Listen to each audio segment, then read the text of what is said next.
So good afternoon, everybody. We are at our instruction course, Challenging the Challenges in Phacoemulsification Surgery, a Guide to Perfect Outcome. We had little alteration. Initially, our co-instructor, Dr. Joyashree, will be speaking on pupil not dilating, puzzling out of the conundrum. By this time, may I now request our co-instructor come and please take the seats. Dr. Arundhati, Dr. Abhijit Hendik.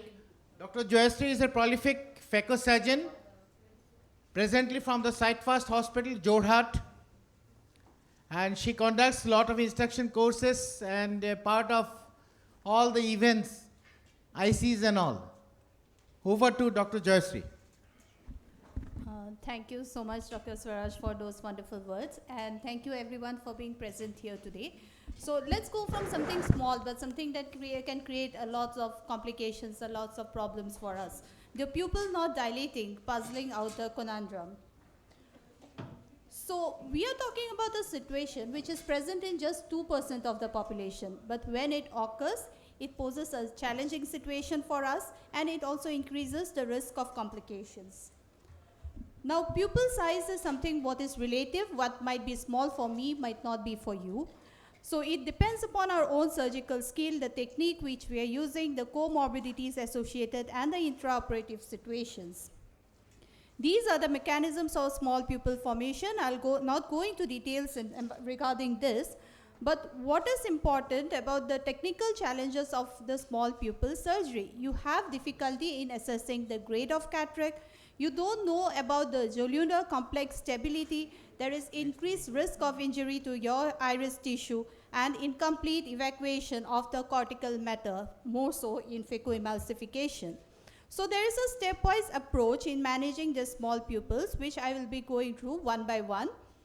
So the most important tips while doing any small pupil surgery, whether you go for dilating devices, the mechanical stretchers or not, you always stain the capsule with the dye, because the minimum amount of capsule that you can see underneath the iris tissue, that can be of great help at times.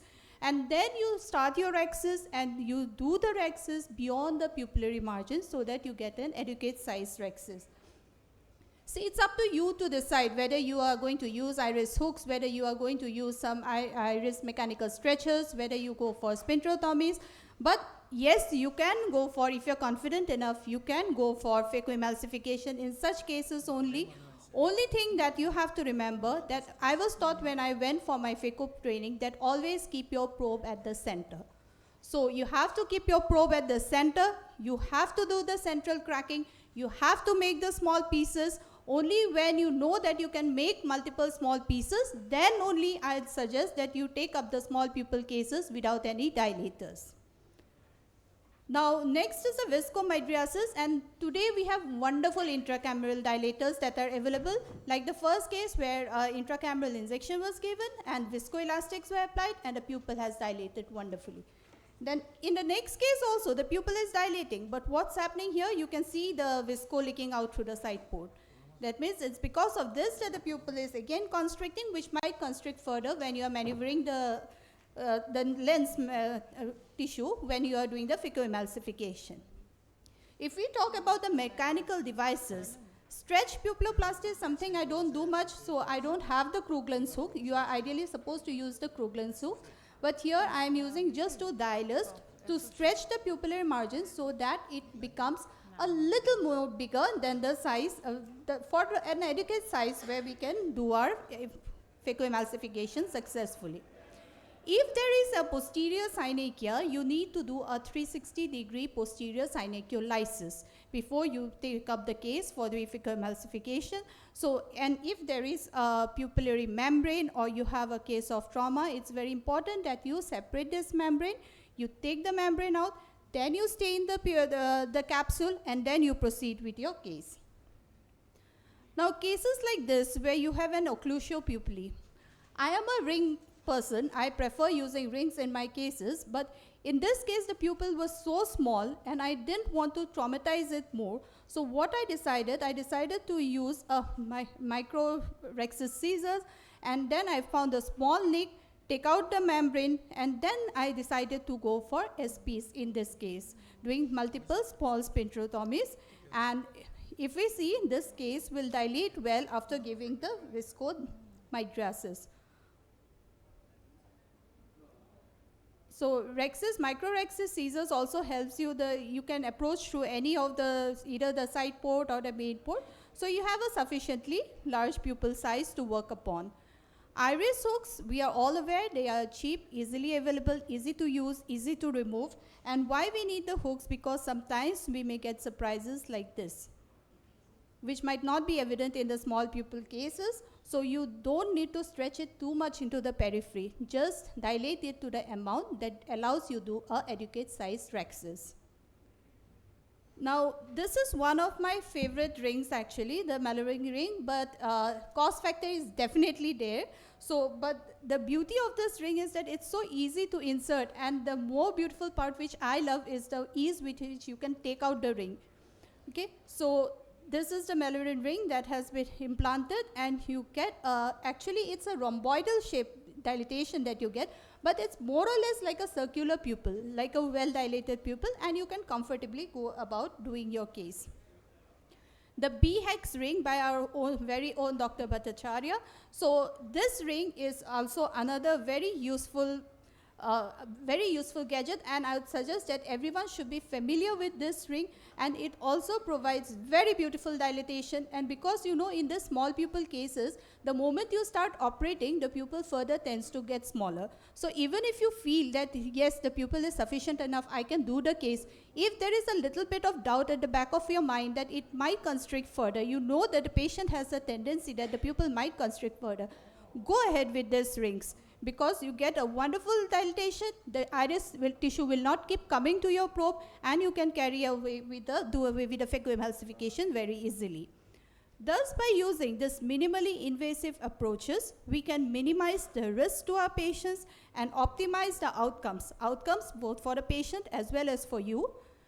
So to conclude, we must know how to handle the small pupils, because one case you might encounter a small pupil, you have to manage that case.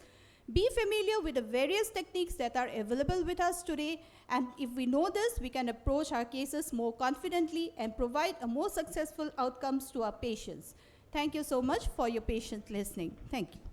Thank you, Dr. Joyashree. She has got a session elsewhere, so please do come and participate in the discussion. We will have a discussion in the later part. Thank you, By now, may I request co-instructor Dr. Manas to come to the dais, and my next speaker will be Dr. Arundhati Tamuli. She is a prolific cornea anti-segment surgeon, cornea specialist. She will talk on cloudy cornea, how to go ahead. Over to Dr. Arundhati.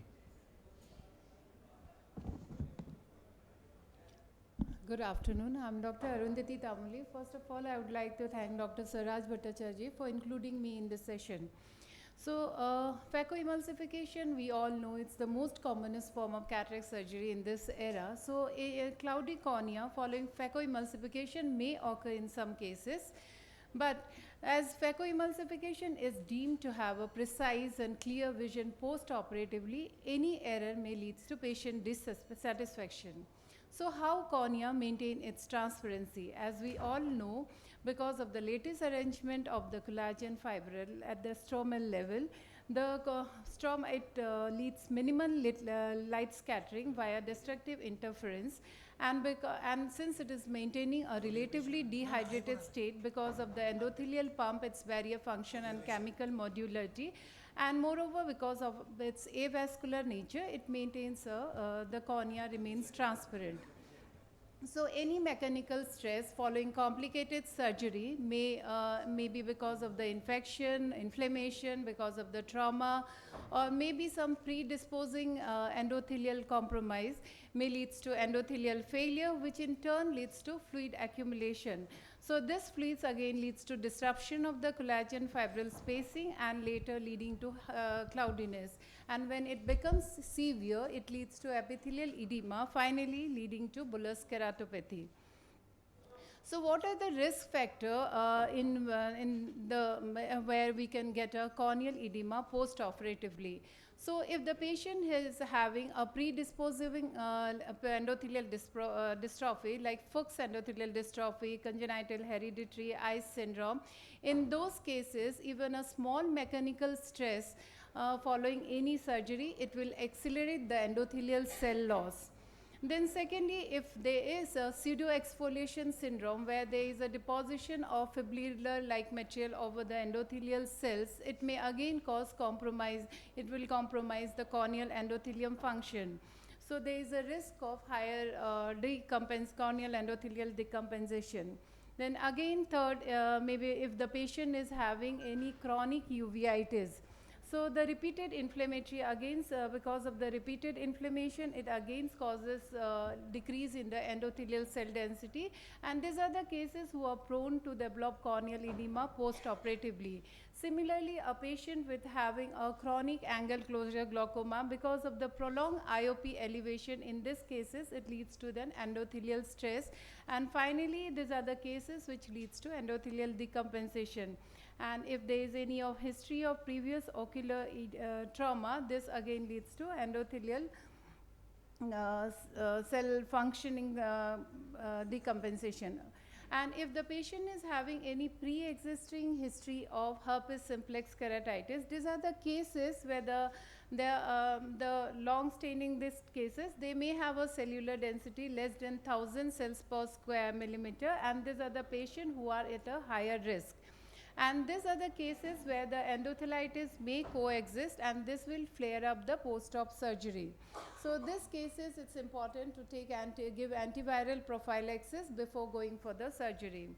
So what are the intraoperative risk factor which may lead to corneal edema?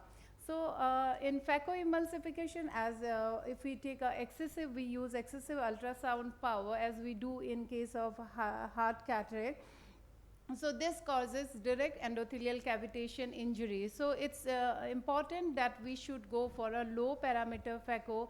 Bottle height should be less. We should go for a mid vacuum, maybe around 250 with a low flow rate. And these are the things we need to modify so not to have a corneal edema post-operatively.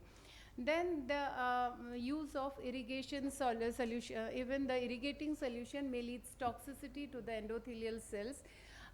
Because there are some BSs which comes with the solution which comes with free of calcium. This calcium is supposed to be a protective action on the endothelial cell. So we should always go for use of BSs which contains free radical scavengers like ascorbic acid, calcium ions and all, or some approved formulation which can have a protective action on the endothelial cells.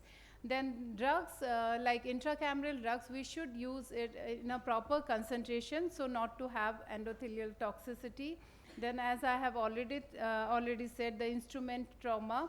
Then patient during the surgery, there are chances of DM detachment. This may again leads to endothelial injury.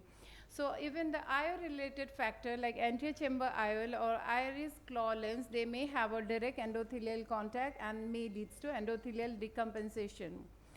So post-operative, what are the causes of corneal edema? Number one is the vitreous in the anterior chamber. If there is a retained vitreous, so aim should be taken to do an anterior vitrectomy, though we should not leave the vitreous behind in the anterior chamber because this may leads to endothelial toxicity.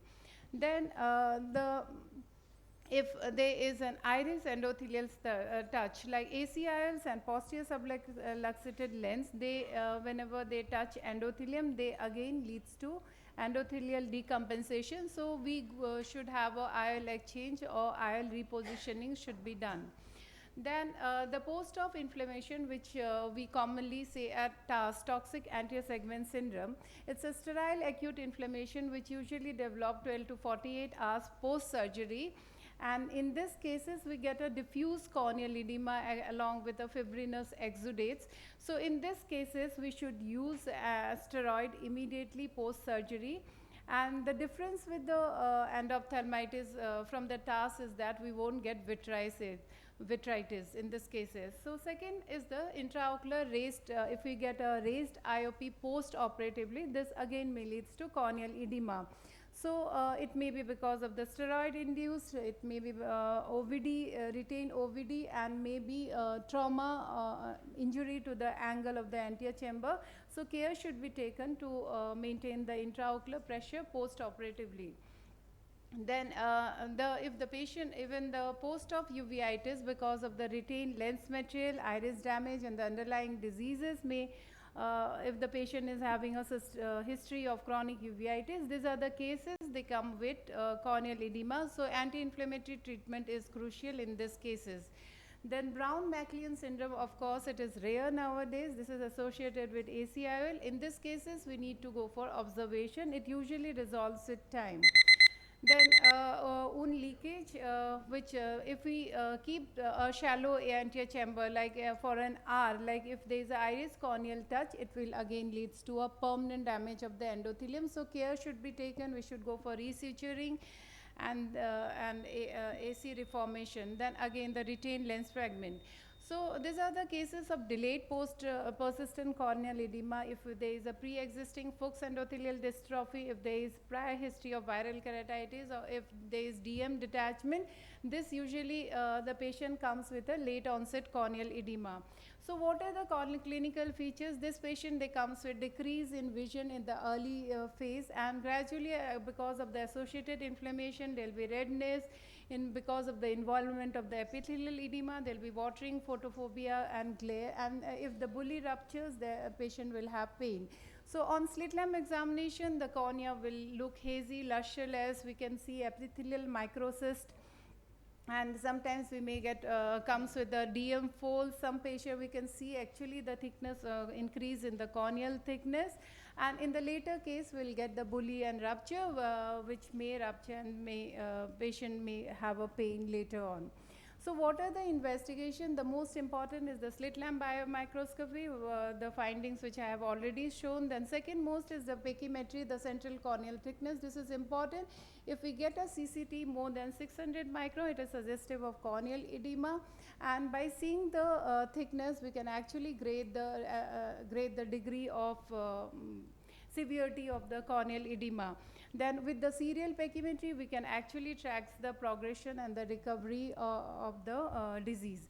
Then anterior segment OCT, this is again important. We can actually find out if there is any DM detachment, which sometimes we cannot pick up with the slit lamp biomicroscopy. Even the bullae thickness, the opacification, everything can be clearly seen by ASOCT. Then specular microscopy, this is important because in a cases where we are suspecting any pre-morphology, endothelial morphology, then specular microscopic examination, it always helps. So it is mandatory before any elective intraocular surgery. Then again confocal microscopy, this also is very helpful because it can actually quantify the keratocyte density, nerve fiber, and any infection if it is present. So what are the medical managements? The medical management, it mainly aims to reduce corneal edema, relieve symptoms, and it also helps in the delay the progression. So we can go for hypertonic agent, usually 5% sodium chloride, and ointment we usually use. Since it makes the tear film hypertonic, it helps to draw the fluid out of the stroma. But it is effective only in mild to moderate cases where it can actually reduce up to 30 to 50 micron. But in a severe case, it can be as an adjunct therapy rather than curative.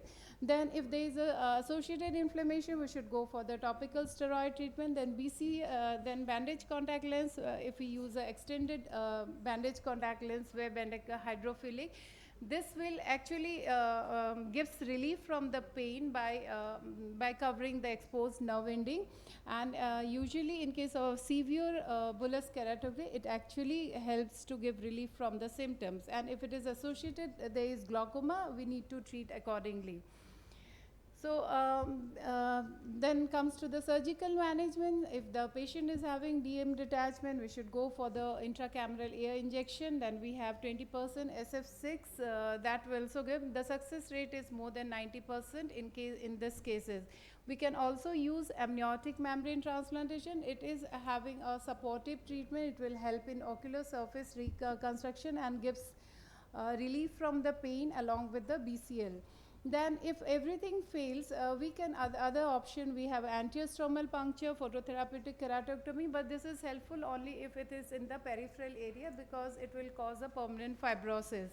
And if it all fails, we should go for DISEC and DIMEC, which is considered the gold standard, where we replace the endothelial layer. So if at all it helps, then we can go for PK. So to conclude, early identification is the key. The treatment should be etiology based, and as I have said, DIMEC is the modern gold standard. Thank you. So sorry. Thank you, Dr. Arundhati, for this excellent presentation on cloudy corneas. So now I would like to request Dr. Shohraj Bhattacharjee.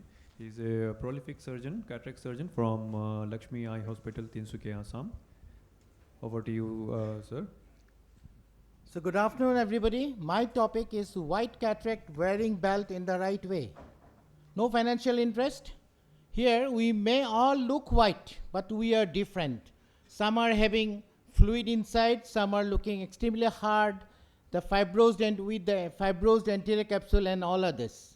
Now, what are the white cataract challenges? Absence of red reflex, fragile capsule, increased interlenticular pressure, liquefied cortex, hard nuclei, zonular dehiscence, and increased risk of PSR, PCR, and vitreous loss. White cataract, they are not all same. There is a way to differentiate white cataract during the preoperative assessment so that you can determine how best to approach the surgery, which technique to use, what potential complications are possible.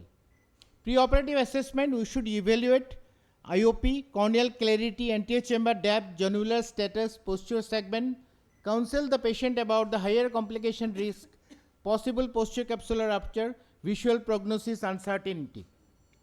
The preoperative challenges, it precludes a view of the posterior pole, so examination of the retina and optic nerve is usually not possible. We should go for a flashlight testing, ultrasound imaging, detailed slit lamp examination, biometry, and keratometry. Use of SOCT to know the status of the lens and PC. In the case of intumescent cataract, whether this 30 gauge, putting a 30 gauge needle, whether this aspiration followed by rhexis and phaco. And in cases when this is, the fluids are absent, you went directly go for the rhexis. This is a study showing role of anterior segment optical coherence tomography for the safer management of mature white cataract. This is particularly important for posterior polar cataract and traumatic cataract. Here we could see the conical sign and the moth-eaten appearance showing the posterior capsular deficiency. Now, what are the rhexis issues? No red glow, anterior capsule thin, fragile, maybe fibrotic, which can impair the visualization. As the capsular bag is opened, there is leakage of white milky fluid, which can impair the visualization, and the pressure gradient created by the fluid can cause a displaced nucleus, severe redilation of the rhexis, and capsular rupture. So aim is to keeping the pressure in the anterior chamber higher than the pressure in the capsular bag.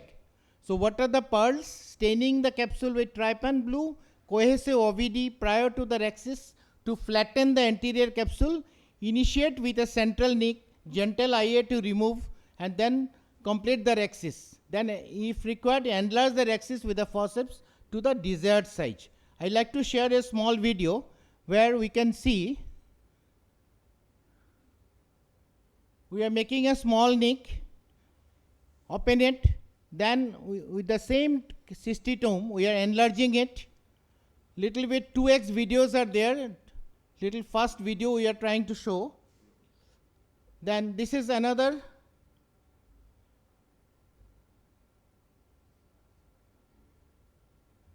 This is another video where we are small nick of the rhexis, grasping, re-grasping of the capsular flap margin is being continued. Then we decompress it with the IA, making a small incision, and then gradually turning it, complete it. This is another case I am trying to show where this is hard cataract with calcification. What you are doing? We are making a small nick again with the rhexis forceps. At this point of time, we could see the calcification, the capsule got teared. Then again holding it, main mantra must be hold, grasp, regrasp and regrasp. And then you complete it, put visco, make the things quite visible so that you complete the procedure. Now, crisis scenario, what is happening here? In this case, we have make a small incision, oh, it's getting down. Argentinian flaxine developed. Now what to do? Wait and reassess to continue with the phaco depending on the skill of the surgeon, hardness of the nucleus. We plan to undergo in this case because the visibility is good and pupil is well dilated. What we are doing? Decompensation done with the best possible way, and then one side it is reshaped and other one we also reshaped from the other end, and we continue with the phaco procedure with little care. This is another case where we make a small rhexis. On turning it on, we could see the peripheral extension at this point of time. What we are doing, we are trying to grasp it. No, we are not able to cover it. Then what we are doing, making another incision and then just completing it from the other end and complete the procedure of rhexis. Now nuclear issues, it may be a soft nuclear, hard or Brunson nuclear or Morgagnian cataract. So nuclear management strategy, this is a soft nuclei, this is a hard nuclei. All white, but the strategy is different. So nuclear management, large relatively Brunson nucleus, often a very little cortex or epinucleus is present, nucleus may become relatively mobile. Safety margin for error in terms of the posterior capsule is minimal, so we can go for direct chopping or stop and chop technique. Just a small clipping of the video, nuclear management, how you are going to do. Phaco tip is embedded, we are doing for a lateral separation. We must take care that it should go to the deeper extent. If required, multiple level chopping to be done.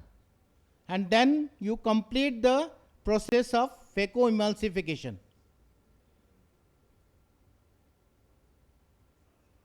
Yes, I will pass on. In case of soft cataract, what is being done? We make a two-part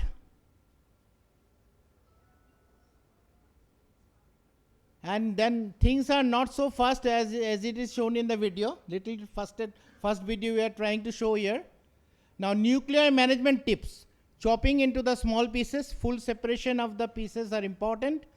If leathery, multi-layered chopping to be done, do not emulsify, leave them as a cushion till the last piece is separated. Harder the nucleus, greater number of fragments that should be cubed. And deeper plane emulsification to be done. And corneal endothelial safeguard should be done with a viscoelastic with a soft cell technique, multiple viscodispersive injection at various stops, stable chamber setting and torsional phaco. The crisis scenario, in zonular dialysis, we must have the CTR must be ready, we should continue with it. PC rupture, anterior vitrectomy should be done.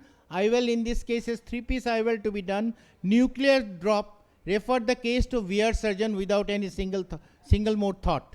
So conclusion, white cataract poses a number of challenges during the surgery, but there are technique and device that can be used intraoperatively to create a safer surgery and a better outcome for our patient.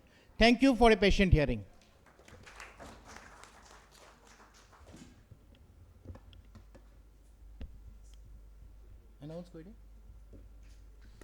Next speaker is Dr. Manas Nath, who is a proliferative cataract surgeon, and we would like to hear from him now. Yeah. Thank you, Sorozda, for including me in this IC. So I'll be talking about management of dangling IOLs. The IOL descentration can be noticed either in the intraoperative period, early postoperative period, and also in the late period as well. So let's see first case scenario. This is a young patient with lenticular coloboma and cataract with high myopia. The IOL power was around +7 diopter. So my aim was to do a phacoemulsification and fix the bag with a CTR and a CTS. So after supporting the bag with 3 iris hooks and a CTR, when I was implanting this IOL, one of my iris hook was too tight. You can see this iris hook was too tight, and while implanting the IOL, it got torn at that point. You can see that the margin got torn, and it gradually extended to the periphery, and gradually leading to a very large PCR with very gentle manipulation. So I found myself in a situation where probably nobody would like to be, with CTR and both the IOL inside the bag. So the next thing that was going in my mind was, how do I manage this case? Well, I did not have the backup of a low power multi-piece IOL at that moment, and I did not want to keep the patient aphakic as well. So can we fix the same single piece lens? Well, it can be sutured either to the iris or to the sclera. But suturing a single piece lens to the iris can lead to iris chafing and pigment release. Literature has shown good results with suturing this single piece lens to the sclera. So I decided to proceed with scleral fixation of both the haptics, for which I made 2 partial thickness scleral flaps on both the sides, exactly opposite to each other.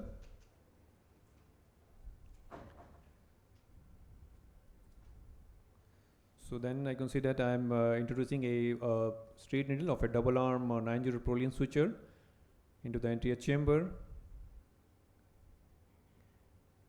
and then a 26 gauge needle is introduced from a distance of 1.5 from the limbus into the sulcus. Now this straight needle will be docked inside the 26 gauge needle below the haptic, as close as to the optic haptic junction, and the straight needle will be taken out. Similarly, the other arm will also be taken out, this time above the your haptic to form a loop, and then the other haptic is also taken out of the bag, kept it below the iris, and will be looped in a similar manner, and sutures will be tied. One should always use triamcinolone to look for any vitreous disturbance. Little bit of vitreous was there, so I did vitrectomy, and then you could see that the IC well formed, IOL well centered. This is your postoperative day 7, the patient doing good. So one should always have a backup of a multi-piece IOL when one is dealing with these kinds of completed cases, and slightly loosen up either iris hook or capsular hook just before the IOL implantation. In this case, probably capsular hook would have been a better choice. So next case, in this case, the primary surgeon noticed a large PCR, and he implanted a multi-piece lens in the sulcus. But next day, the IOL was found to be grossly decentered. So it came to me for further management. I decided to dilate the pupil and see, and to look for any capsular remnant, if I can place it in the sulcus. But not much of support was there, so I decided to go ahead with iris suturing, the McCannell technique. So here, the primary surgeon has done a very good job, that he has done a very good vitrectomy.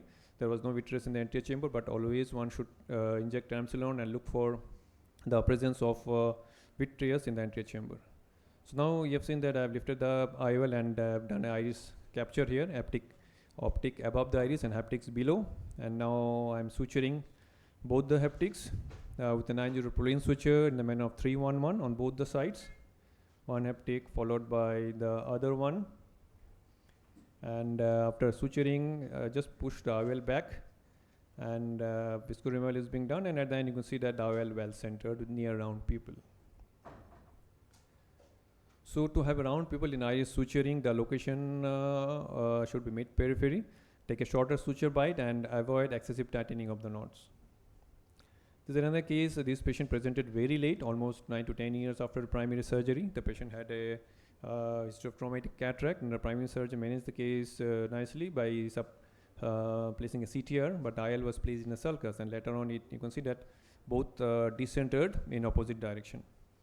So let's see how did I manage the case. My aim is to fix both the CTR back complex and the IOL together into the sclera, for which I have made 2 Hoffman's pocket exactly opposite to each other. So after making a half band pocket, I am introducing this 26 gauge needle under the half band pocket. Now the same, the straight needle of a double arm, your Niger Pullian suture has pierced the capsular bag, taking your CTR and the IOL, and will be docked inside, one below and one above, to form a loop.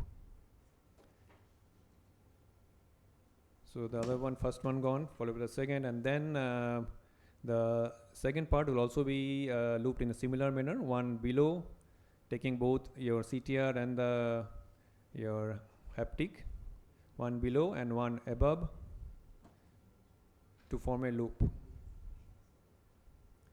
And then the suture ends will be taken out through the Hoffman's pocket, and suturing will be done in a manner of 3-1-1. The suturing titration should be gradual, making sure that the IOL remains at the center. And you can see the little bit of PC over there, which was managed later on with your capsulotomy. So in another case, last case, the patient, the primary surgery was uneventful, but the patient later on developed trauma, and because of which you can see that the IOL back complex got decentered and one haptic is above the iris. So decided to suture this haptic into the sclera. I have made a Hoffman's pocket here. So after making a Hoffman's pocket, injecting viscoelastics to push the vitreous down, but always I will suggest always use triamcinolone to look for any vitreous in the anterior chamber. There was no vitreous in this case.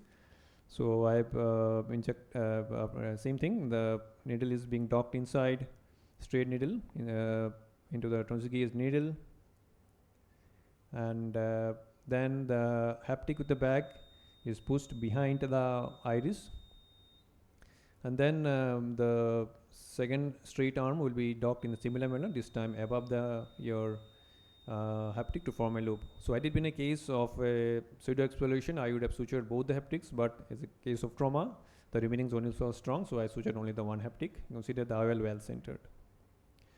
So to conclude, to have a well centered IOL, the fixation points should be exactly opposite to each other, and as these cases may take longer time, one should have patience and confidence to deal with such cases.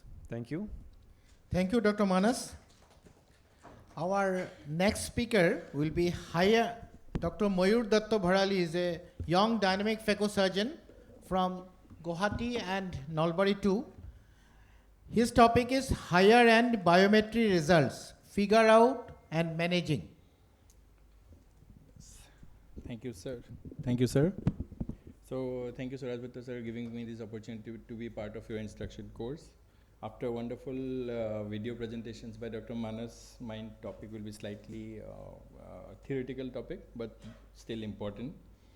So high-end biometry results. I have no financial interest or affiliations with any of the biometry platforms I'll be speaking on. So no talk on cataract surgery is incomplete without at least remembering when Harold Ridley first implanted the IOL, getting very high refractive surprises. Then in 1970s with the development of A scans, then also in 1980s started giving the emmetropia IDEM lenses, and finally we are now using all those theoretical formulas different. But from those 1970s to till now, our search for residual zero is still there, because all patients need near perfect visual outcomes, and this necessitates a highly accurate calculation of the IOL power. Now the shift is moving from a satisfactory vision to the refractive perfection. But the problem is that even with modern Swepser's OCTs, still 20 to 30% eyes fall outside with a refractive surprise of plus minus 0.5 diopter. So therefore our goal is to identify those 5% of the nightmare eyes. And what are those nightmare eyes? Are the difficult or extremes of the axial lens, short axial lens less than 22 millimeter and long eyes with more than 26 millimeter. So let us first talk about these high myopia or long eye challenges. Cataract surgeons now face several challenges when calculating the IOL power in patients with extreme long eyes, because with axial and overestimation and posterior staphyloma. The challenge is, why do we struggle in these eyes? Because it is a trifecta of trouble. First, the anatomy. A posterior staphyloma is not just a bulge, but it's a trap for us. And if our A scan hits the slope of the staphyloma rather than the fovea, our axial length complete calculation is wrong.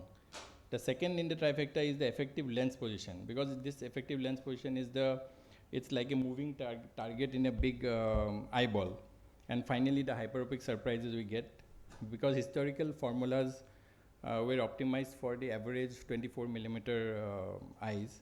But when we stretch these old linear formulas to the bigger eyes, they consistently underpower the IOL powers. So how do we get a perfect scan? So actually, swept source OCT is the gold standard. The beauty of this technology, like IOL Master 700 or the Argos, is the fixation checks. We can physically see if the patient is looking at the target or not, because these high myopic cases have the very, very poor vision. And it is not the wall of the staphyloma instead of the foveal pit. So fixation check is very important, and we get that with swept source OCTs like the IOL Master 700. And if at all in hard cataracts, posterior, very thick posterior subcapsular cataracts, or the mature hard cataracts where IOL Master 700 or these optical biometers fail to work, we have to use ultrasound biometry. Then immersion is the best, because with 1.1 mm error in the axial length also, around 0.25 diopter of error we get. So after getting the results, analyzing is also important, because in these big eyes with big vitreous cavity, the signal to noise ratio is very messy. We'll get different spikes, whether it is from the retina or from the vitreous, we don't know. So we have to analyze it also. And then high myopes often have a flatter corneas. So we have to ensure the K readings are consistent in the both eyes. If the inter-eye symmetry is more than 3 millimeter, to repeat the scans also. So now coming to the formulas which need to be used in these long eyes. Like the Kane formula, it is AI based, currently considered the most accurate in axial length more than 26 millimeter eyes. Then Barrett's Universal 2, it's excellent reliability, and many of us are using. Then comes the Hill RBF AI based, data driven. Then the newer ones like the emetropia verifying optical Evo. These are very robust in avoiding the hyperopic shifts in high myopes. And if at all we have to use the older formulas like SRK-T or Holiday 1, we have to have a Wang Koch adjusted axial length. And what is that Wang Koch adjustment is that normally these older formulas, what concept is that they think the eye to be very long, and so we use this adjustment to linear non-regression formula, and we decrease the axial length. In a newer formulas like Kane or Barrett, it is already incorporated in it. But if at all we have to use the older formulas, then we have to take this adjustment and take a corrected axial length. So finally, concluding in these high myopic eyes, we have to validate the axial length with this SSOCT with foveal fixation checks. We have to avoid SRK-T in favor of these universal to newer formulas, and we always have to under-promise and over-deliver in case of high myopic cases. So I'll not go into the surgical planning. Then next difficulty is the short eye or the high hypermetropia cases. Short eyes with high hyperopia continue to present a special challenge with regard to the biometric calculation, because these are very crowded eyes. The ultrasound axial length determination becomes very difficult. And also it is very difficult to know the exact effective lens position where finally it will sit, the lens will sit in a very short eyes. So this effective lens position is the holy grail in short eyes. So crowded anterior segment with shallow ACD makes it harder for formulas to find the final resting place. 0.1 mm error in the predicting where the lens sits causes 0.5 diopter of shifts. Also in case of in short eyes, this 0.1 millimeter error in axial length also results in about approximately 0.75 diopter to 1 diopter refractive error. So the formulas to be used in these type of eyes are the Haggis, Hoffer Q, Holiday 2. Because accurate IL power calculation requires normally these factors are required: axial length, anterior chamber depth, keratometry, and lens thickness. This is all the more important. All these short eyes, minor measurement inaccuracies, it can result in disproportionately large postoperative refractive errors. So how to minimize these refractive errors in axial length less than 20 2 millimeter, on short eyes, myopic surprises. Older formulas like Hofferke traditionally overestimate the space available, often leading to the unintended post-op myopia. Then again, SWEPS or OCT is preferred. The ACD is very critical in these short eyes, and also modern formulas use, because these modern formulas use this ACD to predict the ELP. So formulas are like Kane formula, Barrett Universal 2, Hoffer-Q is the gold standard in short eyes, but now is often outperformed by because AI is the flavor of decision. Hale RBF, data driven and AI based, because of the presence of large language models. Now we have big data, so they give us better results, and the Olsen formula. To summarize, Barrett's Universal 2 is a gold standard for its versatility. Hale RBF, artificial intelligence driven, very good. Kane formulas are also leading in many independent meta-analysis to give accurate results. And then Olsen formula, because it excellently precise, excellent when precise ACD and lens thickness are available. Now, a quick line, you have time? Sorry. So a quick line for this emetropia verifying optical formula. This is online available. This is developed by Dr. Tun, and it is good for us because it don't require high-end gadgets. It is available freely with Evo calculator, and you can get the results.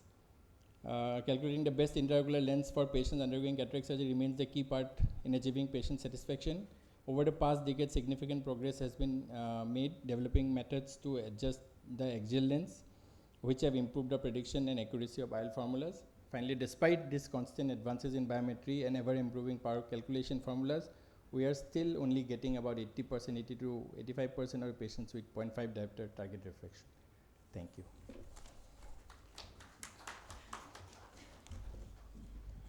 Thank you, Dr. Mayur.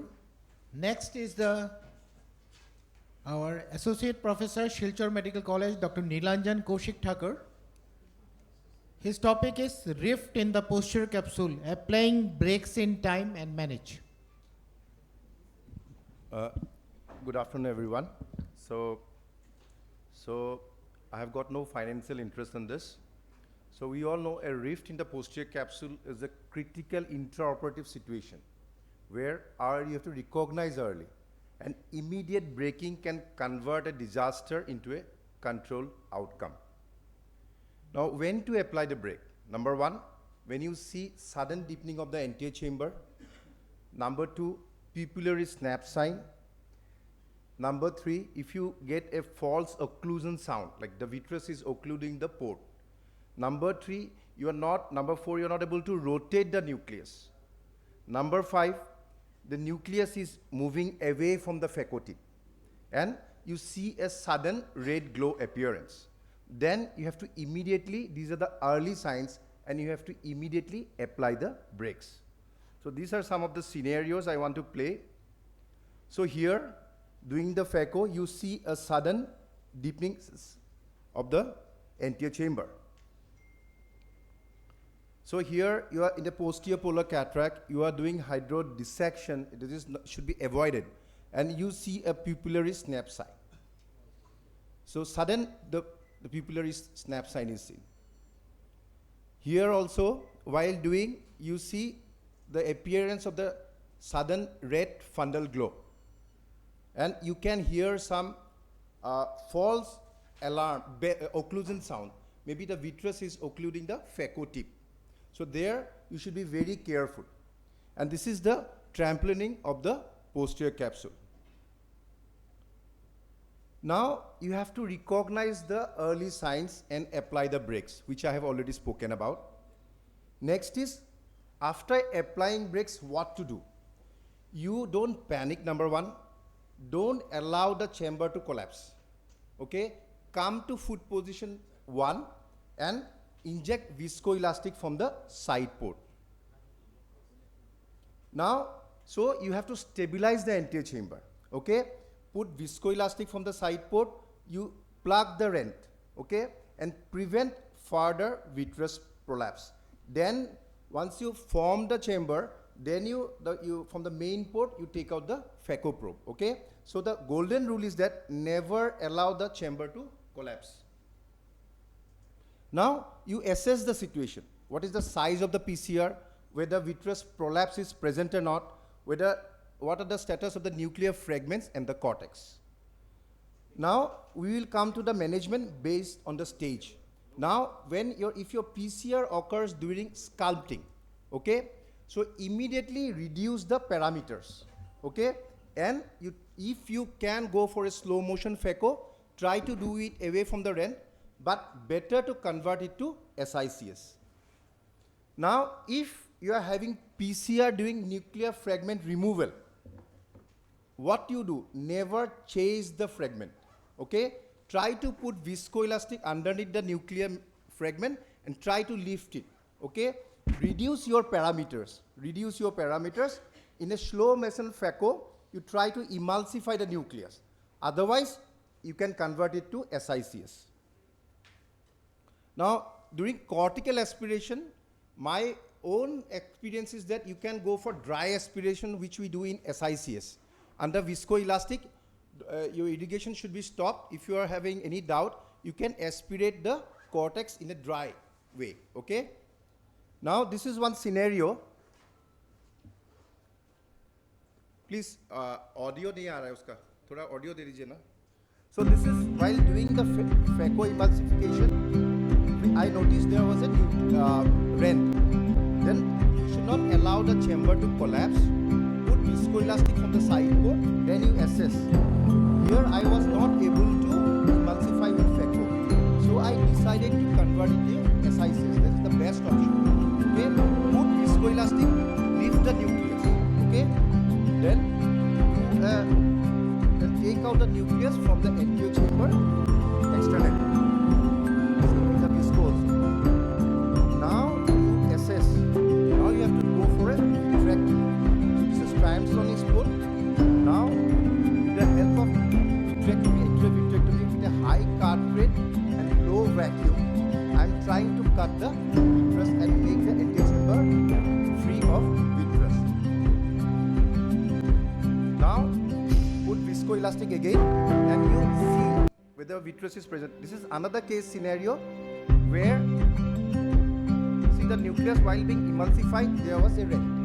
So, we put viscoelastic and I am doing a slow motion phaco and trying to emulsify the nucleus. After that, don't come out. Try to put viscoelastic and don't allow the chamber to collapse. Now, once you have emulsified the nucleus, you need to do a vitrectomy, okay, with high cut rate and low vacuum, and try to clean the anterior chamber from vitreous.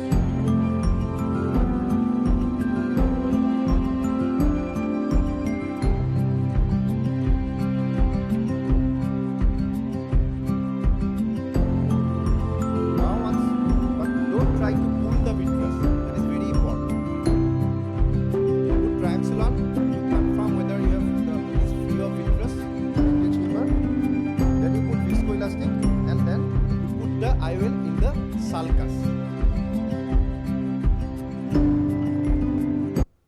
So I told about the vitrectomy part. I will skip this part.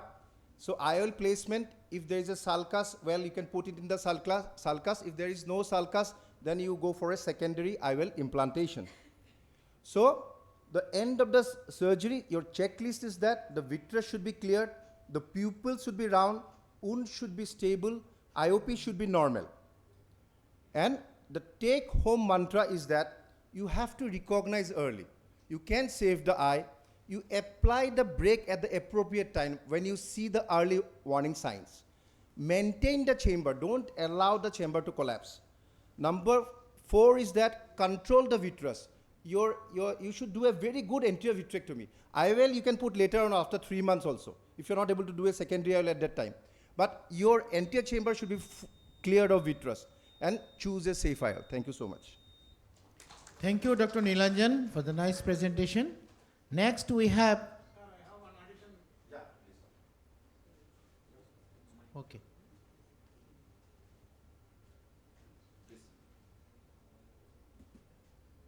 Sir is suggesting upright brakes, and I have my own brakes to prevent the sinking of the nucleus through the rent.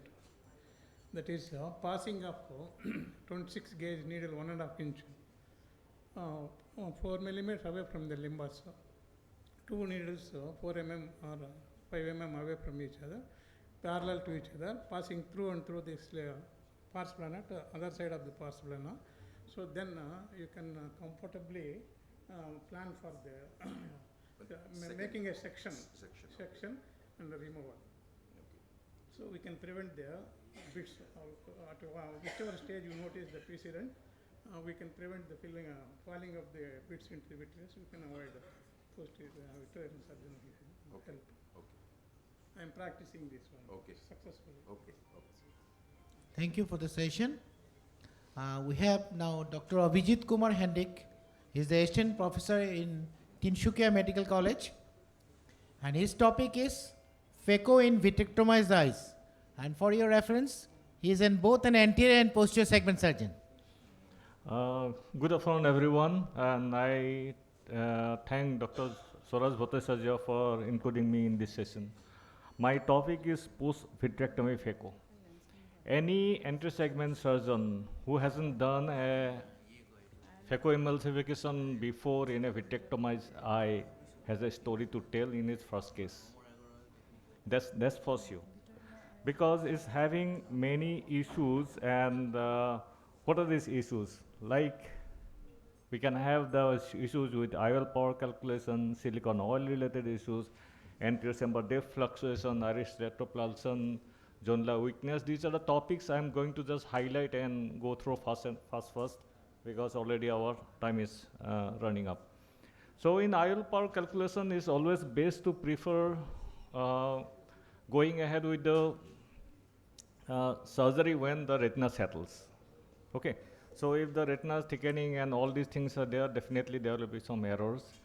And if the phaco is required in a silicon filled eye, we need to have a correction factor if the ultrasound biometry is done. That's one thing, because the ultrasound is retarded in the silicon filled eye. And the optical biometry, that's why is preferable. So what's the correction factor? If the 1000 silicon oil is used, about 0.7, and if high density is used, and 0.65. If in some cases we prefer to keep the silicon oil for a longer duration or sometimes permanently, we can directly add plus 3.5 diopter to the IOL power, which we have calculated. So if the silicon oil is already there in the eye and we are going ahead with cataract surgery, we will be facing this silicon oil bubbles and all these things in the anterior chamber, and new bubbles will be coming up. And definitely we need to remove these bubbles, because if the bubbles are there, we cannot see the, lens capsule, anything. Nothing can be done with the silicon oil in the anterior chamber. So we shall have to remove those, and new bubbles emerge during surgery. We shall have to notice, and to prevent this, what we shall have to do, we shall have to keep the anterior chamber filled all the time with BSS or OVD. But whenever the silicon oil is removed, or it had a gas, or only fluid in the vitreous cavity, it will be a phaco in a hollow eye. And this is one of the situations, and this horrifies many of the surgeons, because the situation is that the anterior chamber is so deep when the fluid enters, and sometimes you need to keep the phaco tip almost vertical to engage the nucleus. And the technique is that you shall have to keep the bottle height low, and in the new phaco machines you keep the infusion pressure quite low and do a very slow phaco procedure, such that you can handle the situation very slowly. That's the trick. In the same situation, we'll face iris retropulsion and inconsistent people. Why it happens? Because there is high fluid pressure in the anterior chamber, the iris will be pushed back and will go for the posterior eversion. So that's quite obvious. The myopsis will happen when the anterior chamber becomes shallow, and when the anterior chamber deepens, it will be a views mydriasis.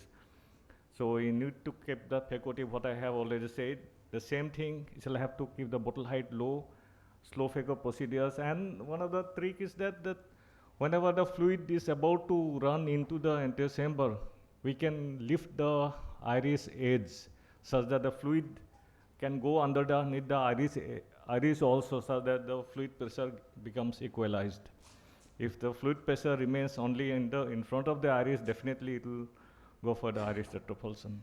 And because of this, many surgeons prefer to use the iris hooks early in the surgery, expecting this and keep the pupil dilated all the time. The donor eye weakness and postcapsular trauma, because in phakic vitrectomy, we all know that sometimes inadvertently, we damage the posterior capsule also, we touch the posterior capsule also. Sometimes the postcapsular mini rent, with that, they fill the silicone oil and leave this case like this, and this case comes with a cataract. So we never know until and unless we start doing the case. And this is what. So again, in any vitrectomized eye, slow phaco is the thing, because any unexpected thing may arise. If there is zonular trauma, use the CTR. If there is a PCR, then use a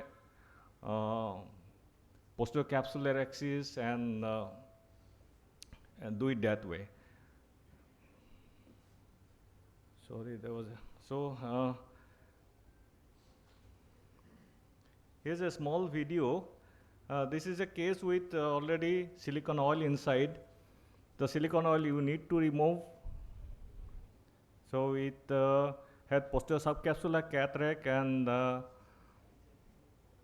so there was no staining done.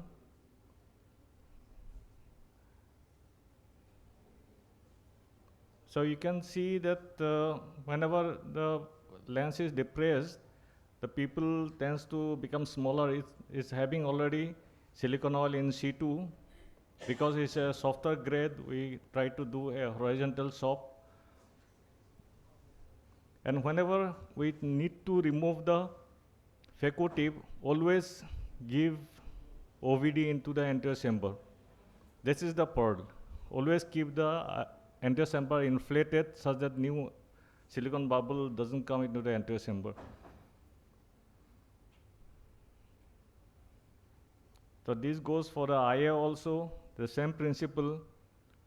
In the summary planning, as per the case, you decide on the case, what type of case you are taking. Don't just take it as another case of cataract. Anticipate problems, what can arise. Be prepared to tackle the problems like your CTR and all these things, and go ahead slow. That's the principle. Thank you. Thank you, Dr. Abhijit. With this, we have come to the end of our session. Is there any question? One or two questions we can take if there is anybody to ask. Any question? Question for Dr. Mayur. What's your personal experience on the biometry part? All said and done, still SRKT is the, I think, best formula, because not many of us are having exposure to IL masters, a optical biometer. In all those cases, 90% of cases will get good result with SRKT formula, till now. With immersion method? With immersion. I have tried the, I mean, we're doing a online calculator also, the LADAS. I don't know anybody used it or not. LADAS is also an AI-based calculator. The results are quite promising, LADAS. Like for the post-vitrectomized eye, like what will be what message you'd like to give us for the younger surgeons if they need to approach this case? There are two things. One with the silicone oil in the vitreous cavity, and one without any silicone oil, only fluid in the vitreous cavity. So with the silicone oil, the most frequent problem you will find that the silicone bubble will keep on coming if you don't keep the anterior chamber pressure high enough to prevent the silicone oil to come forward. Number one principle is that. If there is no silicone oil in the vitreous cavity, only fluid, your problem will be anterior chamber will become so deep you won't be able to reach the lens even. with the phaco tip. I mean, it will become very vertical. So what you need to do, we keep the antechamber pressure quite low. And in this low pressure, if you use a very high suction, then obviously your capsule and everything will come to the phaco tip and it will be a mess. So you shall have to go a low power, slow, low bottle height phaco and go slow. That's what. Thank you so much. I think we'll conclude here at the next session. People are almost ready. So we'll have a quick photograph session. And I'd like to thank All India Ophthalmic Society Scientific Chairman and the team for allowing us to do this program. Thank you so much.